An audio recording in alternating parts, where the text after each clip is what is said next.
Hey guys, Terrence here. Today I'll be uploading a brief tutorial on how to install some SnapStone porcelain plain tiles. I'm installing them in the upstairs bathroom on this renovation project that I'm doing by myself. So let's get started. Okay, these tiles don't require much surface work at all. You want to have a kind of level ground. They can pretty much, you can apply them to on top of linoleum, cement, any flooring pretty much. No carpet of course, but they don't require much prep work at all. Just got the floors clean, did a good sweeping, and I'm gonna apply them over this old linoleum. But they have this unique locking system glued onto the back of these porcelain tiles. They're pretty thick. These are about a 1/4 inch thick, a tad bit over 1/4 of an inch. And they use these indents and these notches to lock onto each other. So you want to line them up. I got the first one started. I'm going to line them up. See that indent there? I'm going to make sure both tabs. See if I turn it around.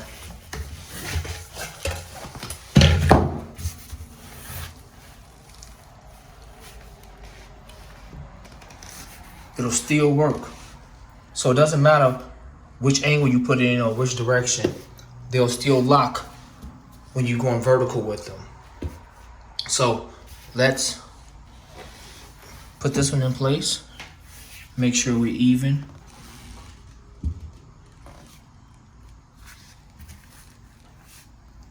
And you can use a mallet, a hidden block. They sell little small kits for even just wood tile or vinyl tile to kind of lock it, pop them in place. But I'm gonna use this mallet. They recommend use a mallet on these. And you can use a tapping block. So yeah, I'll use this mallet to do this job.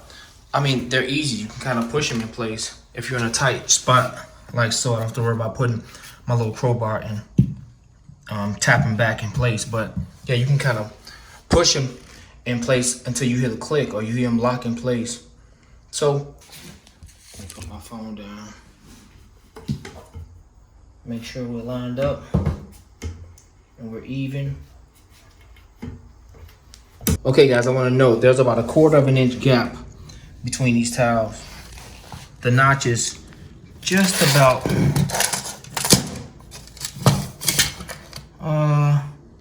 the notch is about 1/8 of an inch. You want to make your measurements from the notch, not the tile itself. Otherwise you'll cut too long. So don't make your measurements to cut the tile on the tile. You want to make it measure from the notches. So I just want to note that, and let's make our cut. Okay, so my first cut is going to be 11 1/4. So I'm gonna mark right here. Got my gap. I'm gonna mark here for my 11 1/4.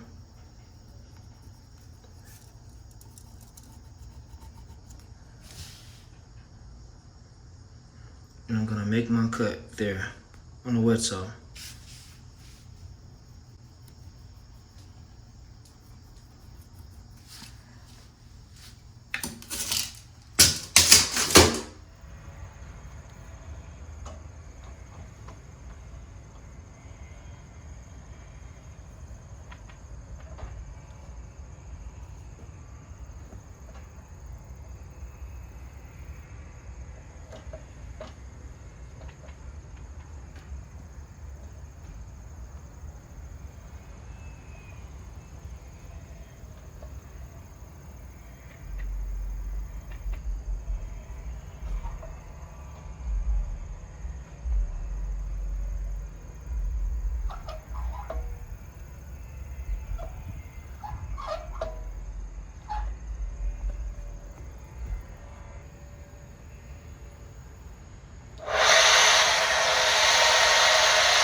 Okay guys, one thing I want to note with these towels, you may want to pay close attention to how they glued the locking mechanism onto the towel. This one's glued pretty firmly, it's glued okay, but whoever did this particular towel, they glued it in perfectly. However, they didn't push it far back into the tray of the locking mechanism. So this is sticking off the edge. This towel is like useless unless you detach it from the locking tray right here and glue it back, which I probably am. Like if I would have seen it, I would have just hold it to the side and probably took it back, because now that, even though this is my 11 and a quarter inch cut, man, I didn't pay attention to that. It locks in place, but look at it. There's a high point here because of the factory didn't set that down in that tray and just glued it together. So I'm gonna look at each one of them carefully now. You can see this one is kind of glued in. Oh man, this whole box is like that. Make sure when you're installing these towels to look and see if they're not defective, because if it's sitting like this, you have a high point in the floor when you attaching these towels horizontally or parallel to each other. See, I can use this up against the wall, but it's not lining up to the indents inside of the towel. So I have to trim some of this off. And I'm saying this so when you do stagger the towel, make sure you make the cut where the indent and the notch line up in place. Otherwise, it won't work. So I have to shave a little bit more off of this one, and then I'll lock in place firmly. So just shave that edge off. That's another reason why this indent is larger than the notch, because it does give you room to work with back and forth in the event the towel is cut too long. So I'll make this cut. I can't use this, well, I don't know, this gonna give me a super thick grout line on this one. I'll use it under the sink area since I cut it, and I don't know if they'll take it back. Yeah, I just want to note that, guys. That sucks. It really does. So pay close attention. These towels are extremely expensive, and you don't want that to happen to you. So just got a couple defective towels. So let me make my 11 and a quarter inch cut on this towel, the one that's good. So far, I haven't used the mallet yet. These towels lock in place with just a firm tug or a firm snug on them, and they lock in place perfectly. I love these towels. And I got my pattern going. I'm just gonna make it around this rough end, and which is great. So I'm gonna make my next, this goes just a regular long plank. It should line up perfectly. As you can see, the indent there. I mean, the system is so unique. Like, I made the cut there so it can fit, which is gonna allow the other one to pop in place like perfectly. So let's see how it goes in now.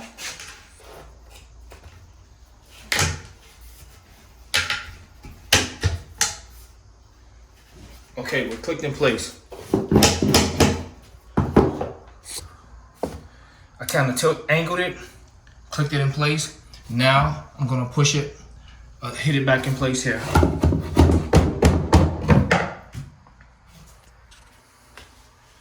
Okay, fairly simple job, guys. So the next one, the same way.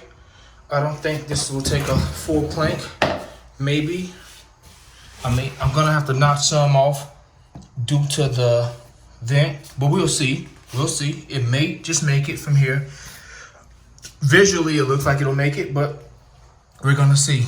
We're gonna see if I have to make a cut, a little notch for the vent to fall in place, or the register to fall in place. Okay, if you get into a tight space, as in up to the wall, you can use I'm gonna have enough space to squeeze the pull bar, and I'm using this tapping block to knock the tile in place, or you could have just, I could have just moved the block out the way.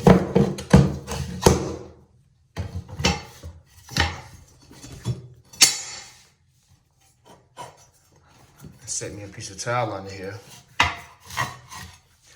to protect the surface of the tile you're working on. You can just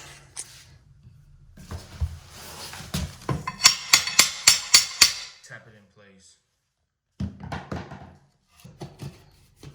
I got a couple of these cheap kits, but they like $10. Comes with a pull bar,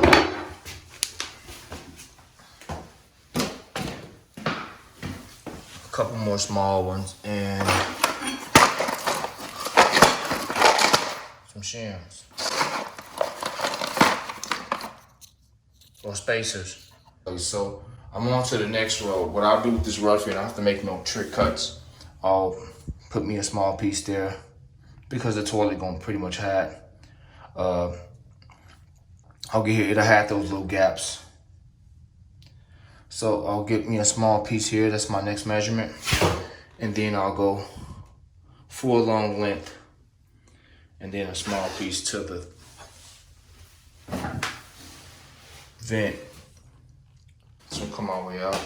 I removed the door already, so let me get going. Okay guys, I made my cuts there, and cut there, my small little piece that interlock with this. And now I'm here. This is probably the only piece I'll have to notch out. Everything else is straightforward. So I'm about 1.25 inches away from connecting these tiles on both sides, making sure the notches line up with the indents.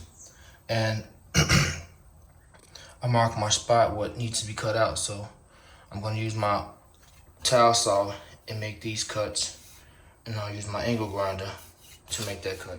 Okay guys, I was in a situation. The angle grinder that I brought with me, I wasn't paying attention. I thought the nut was on here, and I thought I had it inside of my bag, and for some reason I can't find it. I brought extra diamond blades because I'll be cutting the backsplash as well, but I don't have another angle grinder here. I have plenty at the other house, and I had to improvise. So I used my wet saw to make that cut. See, it swivels. So I lift it up and I make that cut.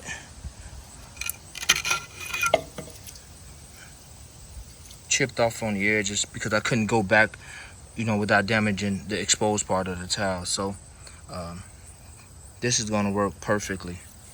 Yeah, I have to improvise. So I think it's best to make these notched out cuts with the angle grinder, but if you can get your wet saw, if it does swivel.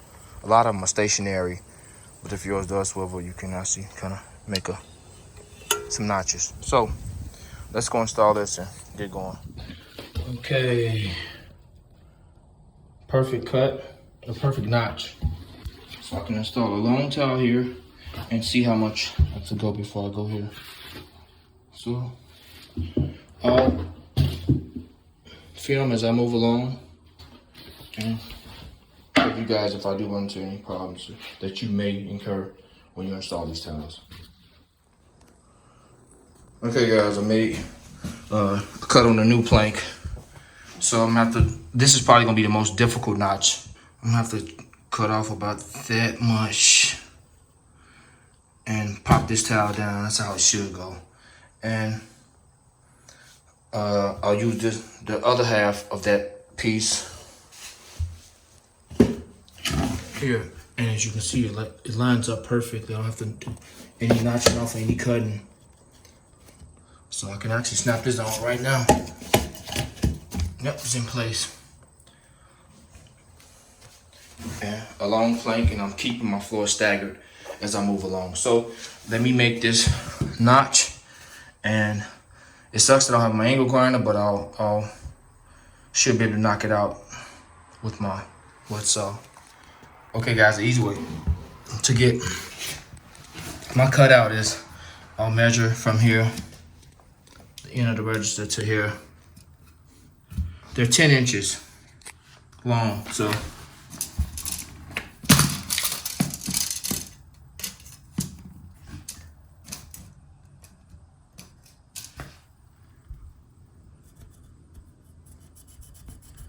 to be about right here.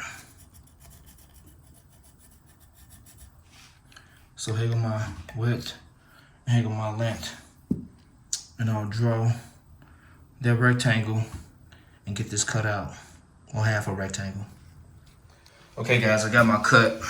The only thing sucked about the cut was the switch on my saw is stuck in the on position. I have to put a new switch on it. So I have to plug it up whenever I want to use it. And I had the saw angled up. So when I plugged it up, the torque, I had the towel set in place. The torque from the saw kind of made it drop down some, and it skimped my saw. But luckily the trim is going to be higher than that. But I got a precise cut out of it. I locked it in place. So I'm going to install a whole one here now, and we're going to just kind of run it out and see where we at. I got $1, $4, 2 and a half, and I got another box downstairs. So hopefully we get it done. Guys, I just missed the spot. I can't go no farther that way. You know the towels, they shift a tiny bit. You got a tiny bit of space between that notch and that indent, so got a little bit of room to shift, but I'm gonna have to knock about 1/4 of an inch, or knock a half an inch off this. I don't want it too far to the back, so I knock a ½ inch off this tile, but I was so close, and it almost worked. So I'm gonna do that now. Okay, my piece is in place. I'm going along here now to keep that staggered look. Okay guys, I'm just short, a few tiles short of finishing the job. And this SnapStone requires special grout. I don't know, for some strange reason I didn't pick it up, but it's a flexible grout. If you try to use standard grout and put in there some sand or some unsanded grout, this floor, it moves. Not when you walk on it, it's extremely firm, but there's slight movement that you won't feel or won't notice when you're walking on it, but it does. And also it has plastic under it, so those things can contract with the weather. Yeah, so this floor has a slight movement to it.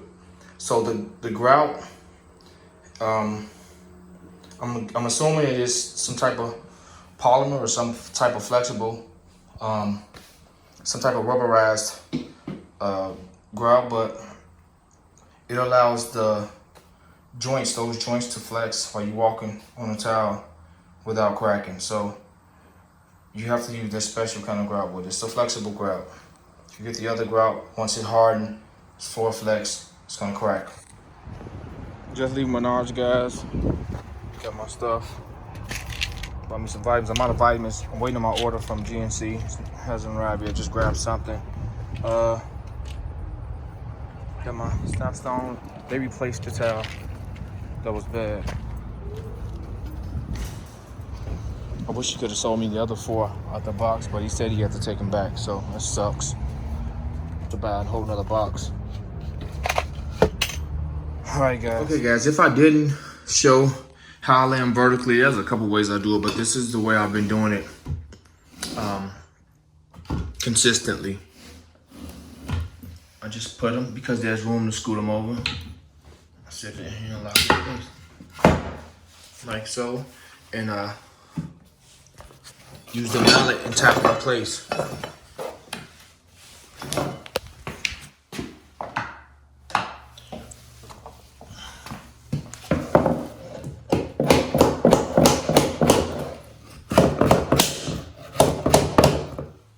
Like that.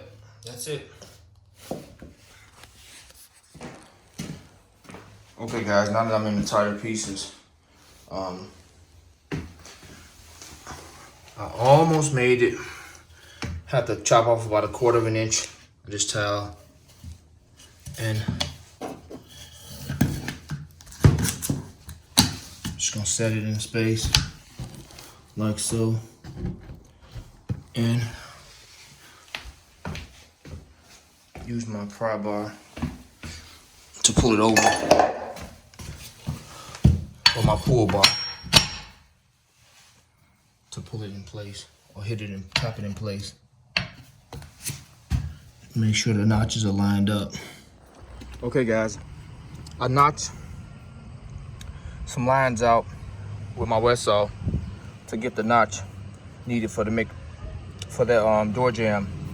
But I'm gonna clean it up with my bench grinder, and hopefully it should turn out great. So let's get started.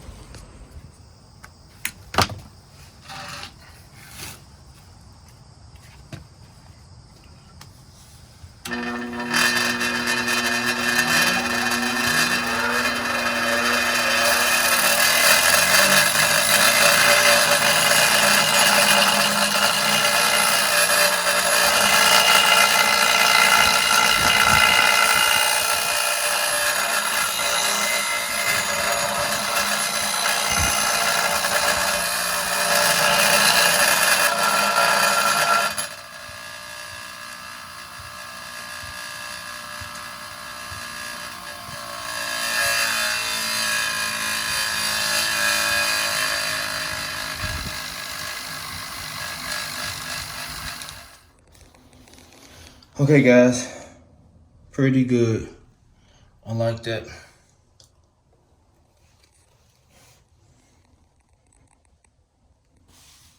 Turned out pretty good.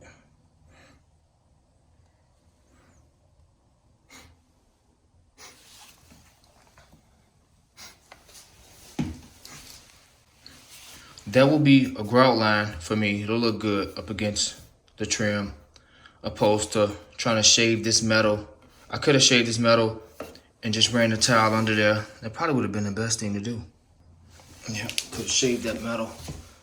Yeah, these door jambs are metal. I could have shaved that metal and slid it underneath. But it's gonna look good. It's a grout line now. So grout will cover around that spot. So if these were wood jambs, I would have shaved that spot and let the towel slid under there. But these are metal. These are metal. This house was built in 1971. And these are metal jambs.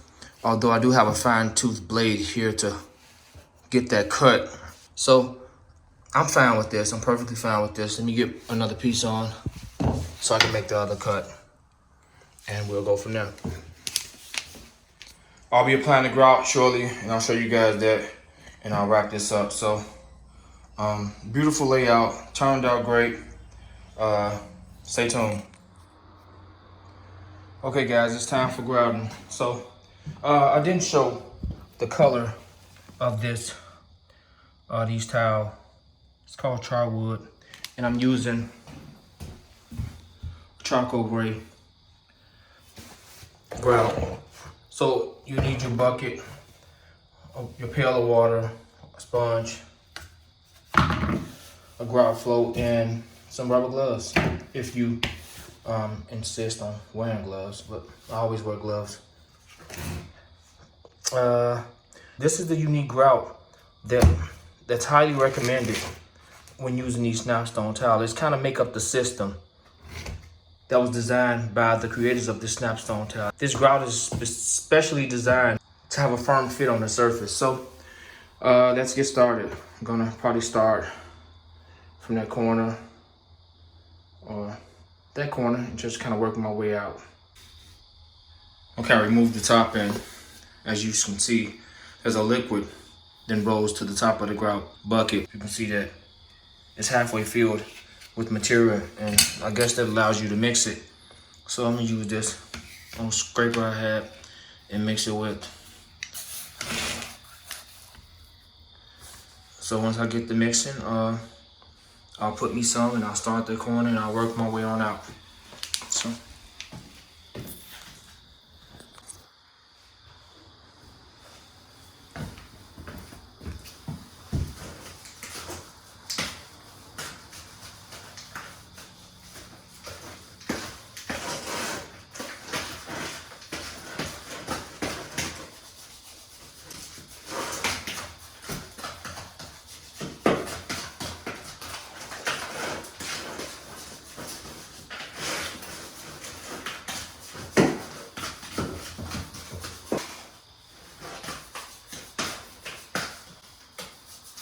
Okay, that looks good.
Okay guys, my phone stopped recording because I was out of memory and I got 512 gigabytes on this phone, which is crazy.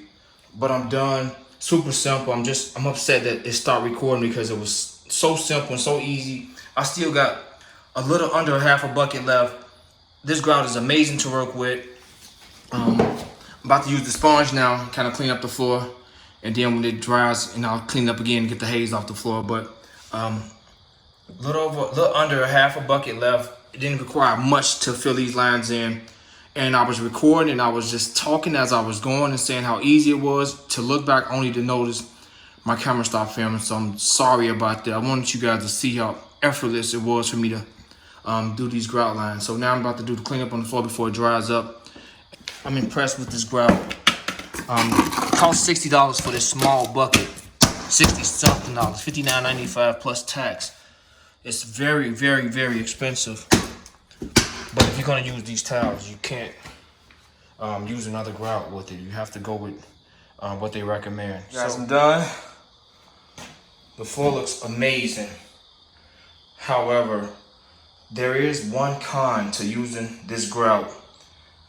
I was literally minutes from applying it to the floor, and it was tearing up the sponge as I was removing it. Grout is normally easy to remove with the sponge, with a wet sponge. It comes right off. I broke a sweat rubbing this stuff, and I had to rub on one towel really, really hard. I had to press down firmly, back and forth as I rubbed to remove the grout. Like it was stuck onto the towels, and that's what sucks about it so far. You know, it took me a minute when I normally should have breezed through this floor. And yeah, that's my only gripe about this floor. If the grout was simple to remove like standard grout, this will be just a great system. A great system to use. I'll kind of highly recommend it. Even though I highly recommend it, I guess you have to do it in sections and remove the grout as you apply it in small sections and kind of quickly remove it with the grout sponge. So guys, it's a wrap for this video. Like, share, comment, subscribe to the channel, hit that notification bell so you guys can be notified when I upload the newest content. And check out my channel as I upload videos on this property that I'm renovating by myself, and I'm heading towards the home stretch. I just installed this medicine cabinet, and it's a cool lighted medicine cabinet. Great features. The light has an 1800 watt. This is strong enough to use a hair dryer on it, which is great, and mirror on the back side. So I did a how-to on it, and you guys can go over there and check the video out on the channel. So I'll be uploading plenty more stuff as I finish up this property, and I just got a massive pole barn built, and I got a couple things I'll be working on with that, and some how-tos on some cars that I'm dealing with, and a friend of mine got an old school car I'll be kind of working on as well. So subscribe to the channel, guys. Stay tuned. I'll be uploading tons and tons of more stuff, especially when I get through these properties. I got a ton of videos to be uploading. So subscribe to the channel. Terrence, and I'm out.